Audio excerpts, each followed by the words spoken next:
नमस्कार मित्रों, स्वागत है आपका हमारे YouTube channel kids tuition classes में। आज हम आपके समक्ष प्रस्तुत कर रहे हैं कौवे का सफ़ेद से काले होने की कहानी। उससे पहले यदि आप इस चैनल पर पहली बार आए हैं तो कृपया चैनल को सब्सक्राइब करके बेल आइकन को प्रेस कर लीजिए, जिससे हमारे प्रत्येक नए वीडियो का नोटिफिकेशन आपको मिलती रहे। वीडियो में अंत तक बने रहें। एक बात और कहना चाहूँगा मैं आपसे, कमेंट करके हमें बताएं अगला वीडियो कौन से टॉपिक पर बनाएं। तो और अधिक समय ना लेते हुए आइए चलते हैं कहानी की ओर। तो कहानी है कौवे का सफ़ेद से काले होने की। ब्रह्मदेव ने जब सृष्टि की रचना की होगी तब सब ऐसे नहीं होंगे जैसे अब हैं। इस बात की पुष्टि तो विज्ञान भी करता है कि प्रत्येक प्राणी का जन्म किसी न किसी परिवर्तन के कारण ही हुआ है। हमारी लोक कथाओं और कई धार्मिक ग्रंथों की कहानियों में भी ऐसा ही संकेत मिलता है, जिससे इन सब परिवर्तनों के बारे में जानकारी मिलती है। आइए जानते हैं एक ऐसे ही लोक कथा जिसमें कौवे का सफ़ेद से काले होने के विषय में जानकारी दिया गया है। एक बार की बात है, एक आश्रम में ऋषि मुनि रहते थे। उसी आश्रम में एक सफ़ेद कौवा भी था। एक ऋषि ने सफ़ेद कौवे को अमृत की खोज में भेजा, किंतु कौवे को ये चेतावनी भी दी कि तुम्हें केवल अमृत के बारे में जानकारी लेना है, उसे पान नहीं करना है। यदि तुमने अमृत पान किया तो तुम्हें इसका परिणाम भुगतना पड़ेगा। कौवे ने ऋषि की बात सुनकर हाँ कहा और उसके पश्चात अमृत की खोज करने के लिए ऋषि से आज्ञा लिया।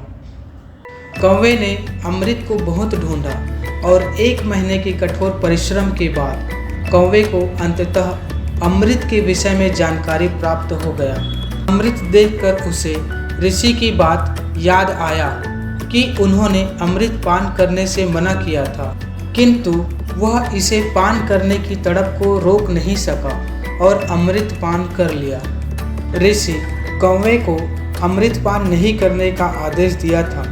इसके पश्चात भी कौवा ने अमृत पान करके ऋषि को दिया, अपना वचन तोड़ दिया। अमृत पान करने के पश्चात कौवा को बहुत पछतावा हुआ कि मैंने ऋषि के वचन को ना मानकर अपराध किया है। अपनी अपराध की क्षमा मांगने के लिए कौवे ने वापस आकर ऋषि को पूरी बात बताई। ऋषि क्रोधित हो गए और क्रोध में उन्होंने कौवे को श्राप दे दिया और कहा, क्योंकि तुमने अपनी अपवित्र चोंच से अमृत की पवित्रता को नष्ट कर बहुत ही घृणित कार्य किया है, इसलिए आज के पश्चात पूरी मानव जाति तुमसे घृणा करेगी और सारे पंछियों में केवल तुम होगे जो सबसे घृणा की दृष्टि से देखे जाओगे। किसी अशुभ पंछी की तरह पूरी मानव जाति सदैव तुम्हारी निंदा करेगी। तुमने अमृत का पान किया है, फलतः तुम्हारी कभी भी स्वाभाविक मृत्यु नहीं होगी, न ही कोई रोग होगा और तुम्हें वृद्धावस्था भी नहीं आएगी। भाद्रपद के महीने के 16 दिन तुम्हें पितरों का प्रतीक मानकर आदर दिया जाएगा। तुम्हारी मृत्यु आकस्मिक रूप से ही होगी। इतना कहकर ऋषि ने कौवे को अपने कमंडल के काले पानी में डुबो दिया। सफ़ेद कौवा काले रंग का बनकर उड़ गया। तभी से कौवे काले रंग के हो गए।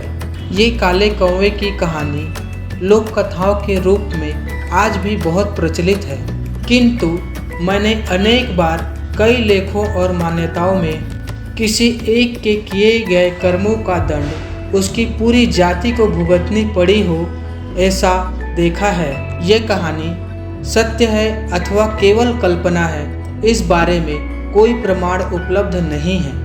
पहले के समय काल में लोगों की कुछ शिक्षाओं को उनके मानसिक स्तर तक समझने का ये प्रयास हो रहा होगा, इसलिए तो अलग अलग व्यक्तियों के विचार भी भिन्न होते हैं।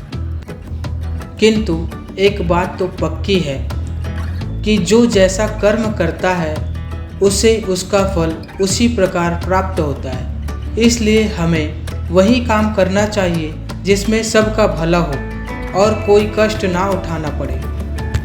आशा है यह वीडियो आपको पसंद आई होगी। आगे ऐसे ही ज्ञानवर्धक और शिक्षाप्रद वीडियो मिलती रहे, उसके लिए इस चैनल को सब्सक्राइब करें।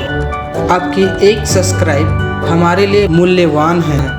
पुनः मिलते हैं अगले वीडियो में, तब तक के लिए आज्ञा दीजिए। वीडियो में अंत तक बने रहने के लिए धन्यवाद, आभार। जय हिंद, जय भारत।